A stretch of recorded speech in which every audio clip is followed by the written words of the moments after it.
Hello बच्चों, आज हम आपकी ईवीएस की किताब आस पास से पढ़ेंगे पाठ 26 फौजी वहीदा। तो देखो, नाम से हमें पता चल रहा है कि आज हम इस पाठ में किसी फौजी के बारे में पढ़ने वाले हैं और वो जो फौजी है उसका नाम है वहीदा। तो इसका मतलब हुआ कि वह महिला है। तो देखो, आप लोगों ने फौजी कौन होते हैं ये तो आपने सुना ही होगा, देखा भी होगा और आप जानते भी होंगे। अपने आसपास भी आपने कई फौजियों को देखा ही होगा।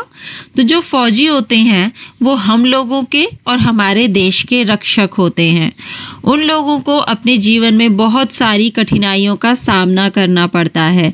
उनका जो काम होता है, जो ड्यूटी होती है, वो बहुत ही कड़ी मेहनत से उनको करनी पड़ती है। कई फौजियों को ऐसे इलाके में रहना पड़ता है जहाँ पर कि बहुत ज़्यादा गर्म होता है, क्योंकि वहाँ का तापमान बहुत ऊंचा होता है। और कई फौजियों की ड्यूटी ऐसे इलाके में होती है कि जहाँ पर बहुत ही तापमान कम होता है, जिसके कारण बहुत ज़्यादा ठंड होती है। ठंड क्या, आप ये कह सकते हो कि उन लोगों को बर्फ़ के बीच में रहना पड़ता है। तो सोचो कितना मुश्किल काम है इन लोगों का। अब जो हमारे पाठ में फौजी वहीदा हैं, तो हम उनकी कहानी पढ़ते हैं और देखते हैं कि उनको किन किन परेशानियों का सामना करना पड़ा, कितनी कठिनाइयों का उन्हें सामना करना पड़ा और उन्हें क्या काबिलियत मिली और वो कितनी सफल हुई। तो हम लोग हमारा पाठ शुरू करते हैं। क्या तुमने इनकी फोटो कहीं देखी है? ये हैं लेफ्टिनेंट कमांडर वहीदा प्रिज्म। अब देखो, आपको पूछा जा रहा है कि आप ये जो फोटो हमें दिखाई गई है, क्या आपने इनको कहीं देखा है या फिर इनकी फोटो आपने कहीं देखी है?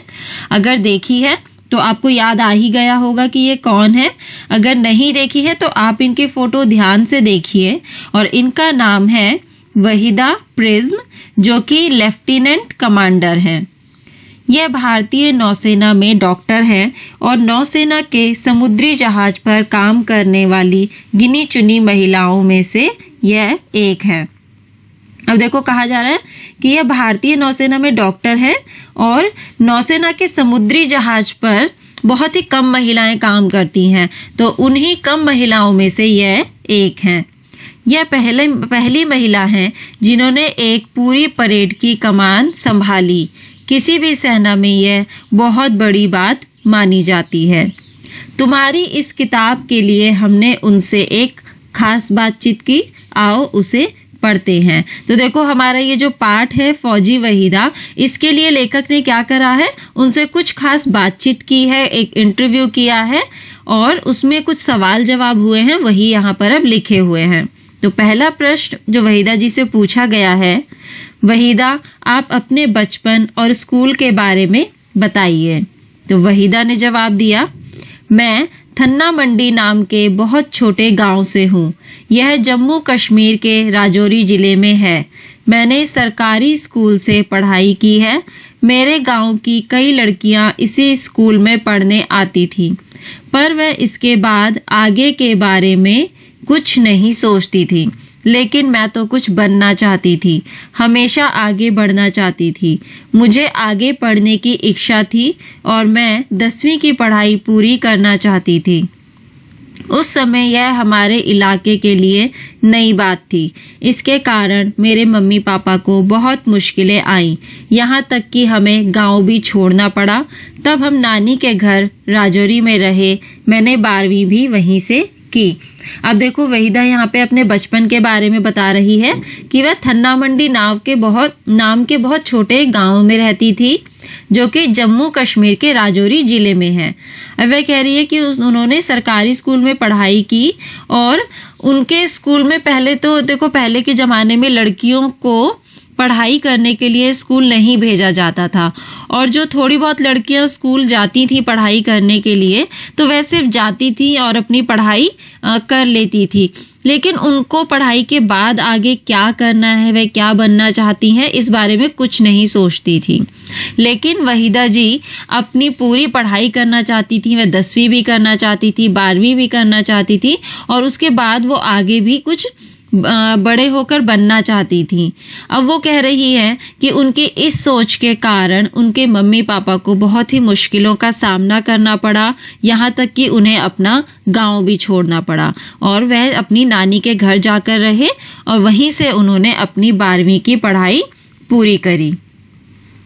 अब है अगला प्रश्न, तो आप पहले से ही कुछ अलग सोचती थी? तो वहीदा का जवाब है, जब मैं बहुत छोटी थी तभी से कुछ अलग करना चाहती थी।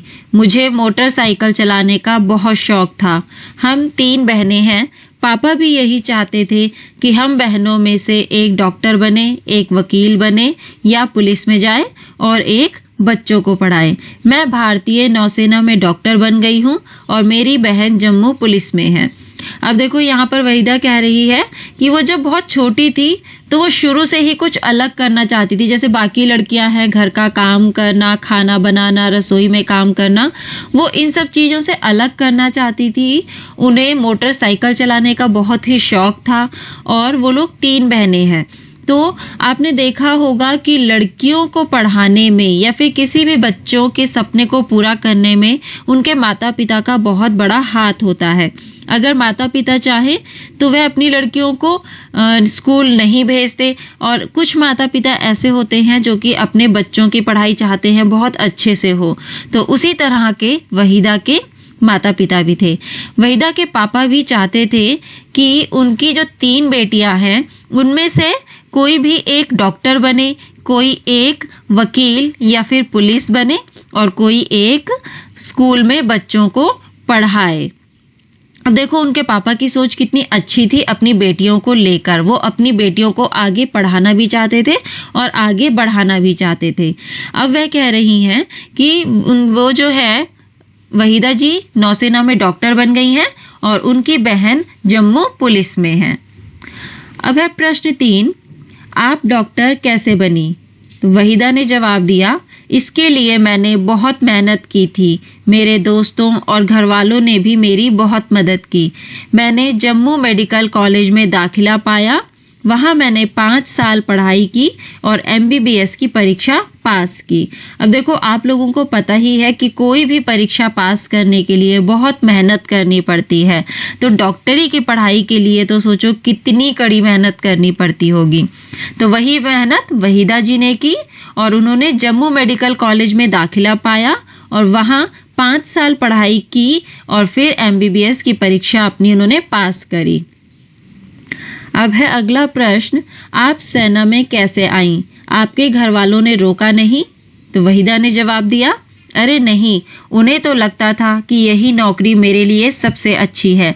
जब मैं बहुत छोटी थी तब अपने गांव में फौजियों को देखती थी। मेरा मन करता था कि मैं भी उन्हीं की तरह बनूं।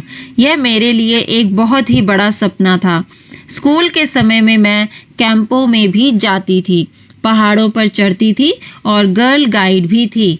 डॉक्टर बनने के बाद सेना में भर्ती होने के लिए मेरा एक इंटरव्यू हुआ, उसमें मुझे चुन लिया गया। मेरी 6 महीने की ट्रेनिंग भी हुई थी। अब देखो यहाँ पर वहीदा जी बता रही हैं कि उनके घर वालों को उनके इस काम से कोई भी परेशानी नहीं थी, बल्कि वहीदा जी के घर वाले सोचते थे कि हाँ यही काम वहीदा जी के लिए बना है, क्योंकि वो शुरू से ही जब भी अपने आसपास फौजियों को देखती थी तो उनका छोटे से ही मन था कि वह भी बड़े होकर फौजी ही बनेंगी और इसके लिए वह शुरू से ही मेहनत करती रही हैं। जैसे कि स्कूल से कैंप में जाना, आपको तो पता ही है कि कैंप में कितनी मेहनत करनी पड़ती है, पहाड़ों पर चढ़ना, सब चीज़ें। और जब वो कैंप पर जाती थी तो उसके लिए उनको गर्ल गाइड भी बनाया जाता था। अब डॉक्टर बनने के बाद सेना में भर्ती होने के लिए उनका एक इंटरव्यू हुआ था जिसमें कि वह पास हुई, उन्हें चुन लिया गया और फिर 6 महीने की उनकी ट्रेनिंग हुई थी। अब है अगला प्रश्न, अच्छा तो आप नौसेना में क्यों आई? नौसेना में तो समुद्री जहाज पर रहना पड़ता है ना। अब देखो ये सवाल में पूछा जा रहा है क्योंकि वो एक महिला थी, तो कहा जा रहा है कि जो नौसेना की जो नौकरी होती है उसमें समुद्री जहाज में ही रहना पड़ता है और एक महिला के लिए अपने घर को छोड़कर या अपने घर वालों को छोड़कर किसी अलग जगह रहना बहुत ही मुश्किल होता है। तो यही यहाँ पर पूछा जा रहा है कि आप नौसेना में क्यों आई, जबकि आपको पता था कि नौसेना में तो समुद्री जहाज पर रहना पड़ता है, यानी कि उनको अलग रहना पड़ता। तो वहीदा जी ने जवाब दिया, मुझे घूमने का बहुत शौक है, मेरा दूर दूर जाने का मन करता है। मैं पहाड़ वाली जगह पर पैदा हुई हूँ, अब मैं समुद्र में काम कर रही हूँ, बहुत अच्छा लगता है। बहुत कम महिला अधिकारियों ने जहाज पर काम किया है, मैं उनमें से एक हूँ। पहले नौसेना में महिलाएं जहाज पर नहीं आती थी। जब मौका दिया गया तो मैंने खुद को ही आगे बढ़कर अपना नाम दिया। मैं तो पनडुब्बी में भी जाना चाहती हूँ। मैं हर ऐसा काम करना चाहती हूँ जो लोग सोचते हैं कि महिलाएं नहीं कर सकती। अभी तो महिलाओं को पनडुब्बी में जाने नहीं दिया जाता, जब भी मौका मिलेगा मैं जरूर जाऊंगी। अब देखो यहाँ पर वहीदा जी कहती हैं कि उनको शुरू से घूमने का बहुत शौक था, दूर दूर जाने का बहुत शौक था। पहले वह उनका जो घर था वो पहाड़ों वाले इलाके में था। तो वह कहती है कि जब उनको पता चला कि उनको नौसेना में जाना है, जहां पर कि उन्हें समुद्री जहाज में रहना पड़ेगा, तो वो उससे बहुत खुश हुई, क्योंकि उनको अपने नौकरी करने के साथ साथ, यानी कि देश के लिए काम करने के साथ साथ एक घूमने का भी मौका मिल रहा था। वो अपने काम के साथ साथ इधर उधर जा रही थी, दूर दूर जगह पर। और वो समुद्रों के जो उनका जहाज था वो चारों तरफ से समुद्र से घिरा हुआ था, तो इसलिए वह कह रही है कि मैं समुद्र में काम कर रही हूँ। तो वह भी उनको बहुत अच्छा लगता था। इसके साथ ही उन्होंने कहा कि जहाज पर बहुत ही कम महिलाएं काम करती हैं और वह उनमें से एक है। यह सोचकर उन्होंने इस नौकरी को चुना और वह कहती हैं कि वह तो पनडुब्बी में भी जाना चाहती हैं। अभी तो पनडुब्बी में महिलाओं को नहीं जाने दिया जाता है, लेकिन जब भी मौका मिलेगा तो वह उसमें जाने से भी नहीं कतराएंगी, वह उसमें भी जरूर जाना चाहेंगी। अब है अगला प्रश्न, तो आपकी डॉक्टरी की पढ़ाई का क्या हुआ? वहीदा, मैं भारतीय नौसेना में डॉक्टर हूँ। नौसेना में काम करने वाले डॉक्टर मरीजों को सिर्फ दवाई ही नहीं देते, वह तो दरअसल मेडिकल अधिकारी होते हैं। जहाज 3-4 महीने के लिए समुद्र में जाता है, तब मेरी जिम्मेदारी होती है कि सबकी तबीयत ठीक रहे। मैं जहाज पर मौजूद सभी अधिकारियों और नाविकों का चेकअप करती हूँ। इसके अलावा यह भी देखना होता है कि जहाज पर सफाई रहे, कहीं गंदगी ना फैले और चूहे ना आए। गंदगी और चूहों से बीमारियां फैल सकती हैं। इसके अलावा मैं सबको इसकी तैयारी करवाती हूँ कि वे मेडिकल इमरजेंसी में क्या करेंगे। अगर कोई ऐसी दुर्घटना हो जाए जैसे आग लगना, तब जहाज पर ऐसी बातों के लिए तैयार रहना होता है। अब देखो यहाँ पर वहीदा जी बता रही हैं कि वो नौसेना में एक डॉक्टर हैं, लेकिन वो डॉक्टर होने के साथ साथ उस जहाज पर अपनी बहुत सारी जिम्मेदारियों को निभाती हैं, जैसे कि लोगों का ख्याल रखना, जो नाव चलाते हैं उनका ख्याल रखना, जो और भी कर्मचारी हैं उनका ख्याल रखना, जहाज में कहीं पर गंदगी या चूहे ना हो जाए उसका ख्याल रखना। कभी कोई परेशानी या दुर्घटना हो जाती है तो उस समय पर लोगों को क्या करना है उसकी तैयारी करवाना भी वहीदा जी करवाती हैं। अब है अगला प्रश्न, क्या जहाज पर अस्पताल होता है? तो वहीदा जी कहती हैं, नौसेना के हर जहाज पर फर्स्ट एड दी जाती है। जहाज पर एक डॉक्टर और 2-3 सहायक होते हैं। जरूरी दवाइयाँ और कुछ मशीनें भी होती हैं। यह सब एक छोटे से कमरे में रखी होती हैं। अब है अगला सवाल, आपने जब परेड की टुकड़ी का नेतृत्व किया तब आप ऐसा करने वाली पहली महिला बनी। इसके लिए आपने बहुत मेहनत की होगी। तो वहीदा जी कहती हैं, 3 साल तक मेरी परेड देखने के बाद मेरे अधिकारियों ने मुझे ये मौका दिया। मुझे लगा कि मेरे अधिकारियों ने मुझे चुना, मुझ में विश्वास दिखाया, इसीलिए मैंने बहुत लगन से परेड का अभ्यास किया था। अब देखो वहीदा जी ने इसके लिए कितनी मेहनत की। उन्होंने 3 साल तक पहले वो परेड का अभ्यास करती रही। फिर जब उनके अधिकारियों को उनकी परेड पसंद आई, उनको अच्छी लगी, तो उन्होंने वहीदा जी पर विश्वास दिखाते हुए उनको उनकी परेड दिखाने का मौका दिया। अब है अगला प्रश्न, परेड के बारे में कुछ बताइए। तो वहीदा जी बताती हैं, जब परेड होती है तो पीछे 4 टुकड़ियां चलती हैं। पूरी परेड में 36 निर्देश देने होते हैं। निर्देश इतनी जोर से देने होते हैं कि सबसे पीछे वाली टुकड़ी के लोग भी सुन पाएं, देखने वाले तक की आवाज सुने जो मैदान के दूसरी तरफ बैठते हैं। अब देखो, यहाँ पर परेड करना भी कोई आसान बात नहीं है।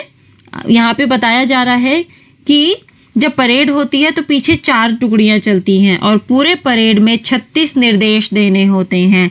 और जब वो निर्देश दिए जाते हैं तो उस निर्देश को देते समय इस बात का बहुत ध्यान रखना होता है कि आवाज इतनी जोर से होनी चाहिए, इतनी तेज होनी चाहिए कि जो टुकड़ी में सबसे पीछे, सबसे आखिरी में जो आदमी खड़ा है उसको तक सारी निर्देश या सारी आवाजें सुनाई दे।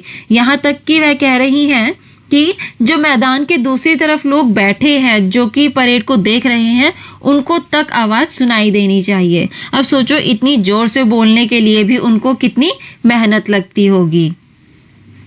अब अगला सवाल है, 4 टुकड़ियों के आगे चलते हुए आप घबराई नहीं? तो वहीदा जी ने कहा, घबराहट तो नहीं थी, पर यह है कि 36 बार चिल्लाकर निर्देश देने होते हैं। एक भी भूल जाओ तो पूरी परेड गड़बड़ा जाती है। मैंने पूरा 1 महीना सुबह शाम अभ्यास किया था। परेड तो मैं स्कूल में भी करती थी। अब देखो, उनको अपने इस काम में घबराहट नहीं हो रही थी, बस उनको ये था कि जो उन्हें 36 निर्देश देने हैं, तो वह सोचती थी कि कहीं एक निर्देश या 2 निर्देश वो भूल ना जाएं, कहीं कोई निर्देश, क्योंकि अगर वो एक भी निर्देश भूलती हैं तो उससे क्या होगा, पूरी परेड में गड़बड़ हो जाएगी। और वो कह रही है कि कोई गड़बड़ ना हो, इसके लिए वो सुबह शाम दोनों समय अच्छे से अभ्यास करती थी। फिर आखिरी में वो बता रही है कि अपने स्कूल में भी वह परेड करती थी। अब है हमारा आखिरी सवाल वहीदा जी से, आपके नाम में जो यह शब्द है प्रिज्म, इसका क्या मतलब है? तो वहीदा जी बताती हैं, यह नाम मेरे पापा ने मुझे दिया था। प्रिज्म ऐसा कांच होता है जो 7 रंग दिखाता है। वह चाहते थे कि मैं भी इसी तरह अपनी पहचान बनाऊं, इसलिए उन्होंने बचपन से ही मुझे यह नाम दिया। तो देखो, जो उनका नाम वहीदा प्रिज्म है, आपने देखा होगा कि अधिकतर सबके नाम के साथ जो उनके पापा के नाम के साथ लगता है वही लगाते हैं, जो उनकी जाति होती है वो लगाते हैं, या कुमार या कुमारी लगाते हैं। लेकिन वहीदा जी के नाम के साथ जो नाम जुड़ा हुआ था वो नाम उनके पापा ने उनको दिया था, और उस नाम का मतलब था कि एक ऐसा कांच जो 7 रंग दिखाता है। तो और उन 7 रंग का मतलब हुआ कि कोई एक ऐसी चीज जो अपनी अलग ही पहचान बनाए, वो किसी और की पहचान से ना जाना जाए। तो इसलिए उनको यह नाम दिया गया था और इस वजह से उनको इस नाम से बुलाया जाता था, जो कि है वहीदा प्रिज्म। अब है आगे कुछ सवाल है जिनके कि हम लोगों को जवाब देने हैं, जिसमें कि सबसे पहले पूछा गया है, क्या तुम किसी को जानते हो जो सेना में है? वह कौन सी सेना में है? नौसेना, थल सेना या वायुसेना? तो यहाँ पे देखो, आपको क्या करना है, आपके परिवार में या फिर आपके आसपास जिसको कि आप अच्छे से जानते हो, उनमें से यदि कोई सेना में काम करता है तो उसके बारे में आप यहाँ पर बताएंगे। तो जैसे मैंने इसका जवाब दिया है कि हाँ, मेरे चाचा और मामा जो हैं वो सेना में काम करते हैं। फिर पूछा है कि वे कौन सी सेना में काम करते हैं, नौसेना, थल सेना या वायुसेना? तो देखो, नौसेना होती है जो कि समुद्र में जो काम करते हैं वो, थल सेना हो गए जो कि जमीन पर रहकर अपना काम करते हैं, जैसे कि फौजी वगैरह आपने देखे होंगे। वायुसेना है जो कि जहाज में उड़ते हैं हमारे फौजी, वो। तो मेरे जो चाचा और मामा हैं वो थल सेना में काम करते हैं। अब पूछा है कि वह क्या काम करते हैं, तो वह सैनिक हैं। अब पूछा है क्या तुम सेना में जाना चाहते हो?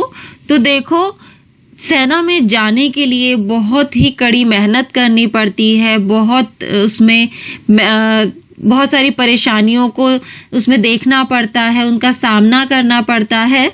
तो यदि आप सेना में जाना चाहते हो तो आप इसका जवाब लिखोगे हाँ, और जो भी आप सोचते हो सेना के बारे में वो आप यहाँ पे लिखोगे। तो जैसे कि मैंने इसका जवाब लिखा है कि हाँ, मैं भी सेना में जाना चाहती हूँ। फिर पूछा है कि कौन सी सेना में जाना चाहते हो, थल सेना, वायु सेना या नौसेना। तो आप कौन सी सेना में जाना चाहते हो वो आप यहाँ पे लिखेंगे। तो जैसे कि मैं वायु सेना में जाना चाहती हूँ। अब हमारा अगला सवाल है, सेना की तरह कौन कौन सी नौकरियों में लोग वर्दी पहनते हैं। तो आपने देखा होगा कि जो पुलिस कर्मचारी होते हैं, जो पुलिस में काम करते हैं, वह लोग भी सेना की तरह ही वर्दी पहनते हैं। तो इसका जवाब है पुलिस की नौकरी में लोग सेना की तरह ही वर्दी पहनते हैं। अब हमारा अगला सवाल है, वहीदा नौसेना में डॉक्टर का काम करती है। नौसेना के तुम कोई और 5 काम बताओ। तो डॉक्टर के अलावा नौसेना के 5 काम हैं, कप्तान, इंजीनियर, पायलट, नर्स और रसोइया। अब हमारा अगला सवाल है, क्या तुमने कोई परेड देखी है? अपने स्कूल में परेड करो और 36 बार निर्देश देकर देखो। जैसे परेड दाएं देखेगी, दाएं देख, परेड हिलो मत, खुली लाइन चल, निकट लाइन चल। क्या तुम इसमें परेड के कुछ और निर्देश जोड़ सकते हो? तो अब हमको क्या करने हैं, देखो 36 निर्देश बोले हैं, जिसमें कि यहाँ पर हमें 4-5 तो बताए गए हैं निर्देश। अब आपको कुछ निर्देश और जोड़ने हैं। तो जैसे कि हम यहाँ पे ये कर सकते हैं, सावधान, विश्राम, दाएं मुड़, तेज चल, बाएं मुड़, तेज चल, कंधे शस्त्र, परेड, थम। अब हमारा अगला सवाल है, एक डॉक्टर से बातचीत करो, उनके काम के बारे में पता लगाओ। तो मैंने एक डॉक्टर से बातचीत करी और उनसे फिर उनके काम के बारे में पूछा, तो उन्होंने मुझे बताया, जिससे कि मेरी जानकारी जो मुझे मिली वो मैं यहाँ पर लिख रही हूँ। तो आप भी किसी डॉक्टर से, अपने आसपास का कोई भी आपके पास डॉक्टर हो, आप उनसे उनके काम के बारे में पूछकर यहाँ पर जवाब लिखेंगे। नहीं तो आप इस जवाब को भी लिख सकते हैं।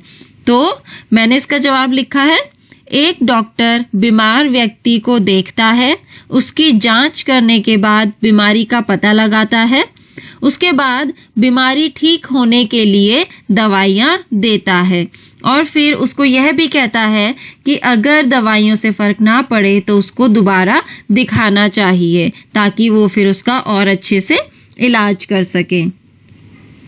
अब हमारा आखिरी सवाल है, क्या तुम ऐसी किसी महिला को जानते हो जिन्होंने अनोखा काम किया है?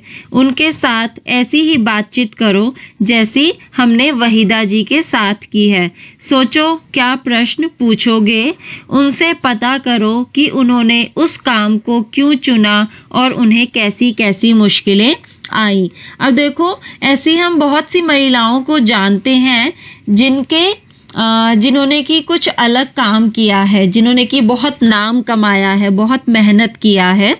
तो इसका जवाब हम लिखते हैं, मैं कई महिलाओं के बारे में जानती हूँ जिन्होंने अनोखा काम किया है। उदाहरण के लिए किरण बेदी को लीजिए। अब देखो, उनसे बातचीत तो मैं नहीं कर सकती, लेकिन उनका कहीं पर एक इंटरव्यू छपा था, तो मैं उसी इंटरव्यू को आपको यहाँ पर बता रही हूँ। तो पहले हम किरण बेदी जी के बारे में थोड़ा सा जान लेते हैं। तो वह पहली महिला थी जो भारतीय पुलिस सेवा IPS में भर्ती हुई थी। उस समय के लिए यह बहुत बड़ी बात थी, क्योंकि तब महिलाओं को पढ़ने भी नहीं दिया जाता था। अब देखो, किरण बेदी जी ने भी अपने जीवन में एक अनोखा काम किया। उन्होंने भारतीय पुलिस सेवा में काम किया, IPS की पोस्ट पर। अब देखो, उस समय में उन्होंने पुलिस सेना में काम किया, पुलिस सेवा में काम किया, जबकि महिलाओं को पढ़ने की भी इजाजत नहीं मिलती थी, यानी कि पढ़ने भी नहीं दिया जाता था। अब जो उनसे कुछ पूछे गए प्रश्न और उनके उत्तर हैं, वो मैं आपको नीचे बता रही हूँ। तो सबसे पहला प्रश्न है, भारतीय पुलिस सेवा ज्वाइन करके आपको कैसा लगा? तो इसका जवाब उन्होंने दिया, मुझे लगा जैसे मैं 7वें आसमान पर पहुंच गई हूँ। तो देखो 7वें आसमान पर पहुंच जाना मतलब बहुत ज़्यादा खुश हो जाना, जिसकी कि उम्मीद भी हम नहीं कर सकते। और इस खुशी का कारण ये था कि उस समय पर कुछ महिलाओं को पढ़ने भी नहीं दिया जाता था, बाहर भी निकलने नहीं दिया जाता था। और वो ऐसे समय में एक पुलिस सेवा में काम कर रही थी, वो भी इतनी बड़ी पोस्ट पर, IPS पे। अब है अगला सवाल, आपने पुलिस अधिकारी ही क्यों बनना चाहा? तो किरण बेदी जी ने जवाब दिया, मैं दुनिया को यह दिखाना चाहती थी कि महिलाएं भी किसी से कम नहीं हैं। फिर तीसरा सवाल, आपको अपने सेवा काल में कोई परेशानी तो नहीं हुई? तो किरण बेदी जी ने जवाब दिया, हाँ, शुरुआत में मुझे काफ़ी परेशानी हुई। मेरे वरिष्ठ नागरिक यानी कि जो उनसे बड़ी पोस्ट पर थे, मुझे आसान काम सौंपते थे क्योंकि मैं महिला हूँ। कई पुरुष सहयोगी मुझसे जलते भी थे।